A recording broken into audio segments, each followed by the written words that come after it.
प्रदेश कांग्रेसના પ્રતિનિધિમંડળે રાજ્ય ચૂંટણી કમિશનરને કરી રજૂઆત। પ્રદેશ કોંગ્રેસ અધ્યક્ષ અમિત ચાવડાની અધ્યક્ષતામાં જગદીશ ઠાકોર, ડોક્ટર અમીબેન યાજ્ઞિક અને પૂર્વ ધારાસભ્ય ગિયાસુદ્દીન શેખ સહિતના પ્રદેશ કોંગ્રેસના આગેવાનોએ આજે રાજ્ય ચૂંટણી કમિશનર ડોક્ટર એસ મુરલી કૃષ્ણનને કરી રજૂઆત।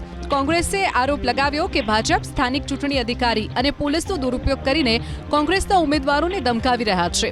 સ્થાનિક પોલીસ અધિકારીઓ ભાજપના ચૂંટણી એજન્ટ હોય તેવું વર્તન કરે છે। ગુંડાઓ અને બુટલેગરો સાથે રાખીને કોંગ્રેસના ઉમેદવારોને ધમકાવવામાં આવી રહ્યા છે। કોંગ્રેસના ઉમેદવારો સાથે ચૂંટણી અધિકારીઓ ભેદભાવ રાખી રહ્યા છે। તેથી તટસ્થ અને ભયમુક્ત વાતાવરણમાં સ્થાનિક સ્વરાજની ચૂંટણી યોજાય તેવી કોંગ્રેસની માંગ છે। કોંગ્રેસ પક્ષના ઉમેદવારોએ જ્યારે નોમિનેશન કરવાની શરૂઆત કરી ત્યારે કોઈ પણ રીતે એને ડરાવી દબાવીને ફોર્મ ના ભરે એના માટેના પૂરા પ્રયત્નો થયા।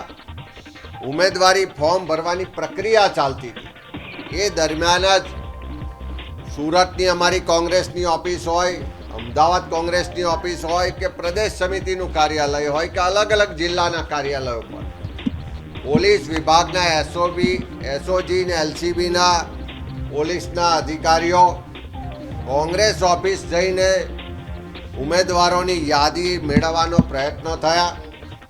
કેટલીક જગ્યાએથી યાદી મેળવી અને એ ઉમેદવારોને ડરાવવા ધમકાવવાના પણ પ્રયત્ન થયા।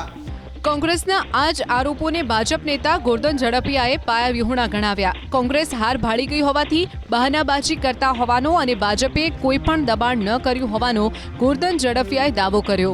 સાથે જ આરોપ લગાવ્યો કે કોંગ્રેસના શાસનમાં પણ અનેક વખત ખોટા દબાણો થતા હતા। કોઈએ આ પ્રકારનું કર્યું નથી અને કર્યું હોય તો એ ખોટું છે।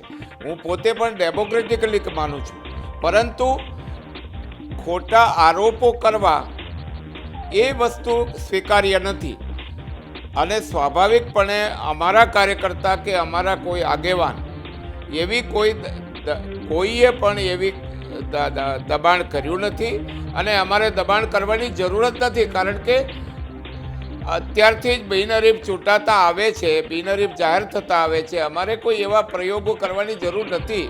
કોંગ્રેસ હારવાની હોય એટલે એને કંઈ ને કંઈ તો કારણ મળવું જોઈએ ને। તો કોને દોષ દેવો? તો દોષ ભારતીય જનતા પાર્ટીને આપો, સરકારને આપો।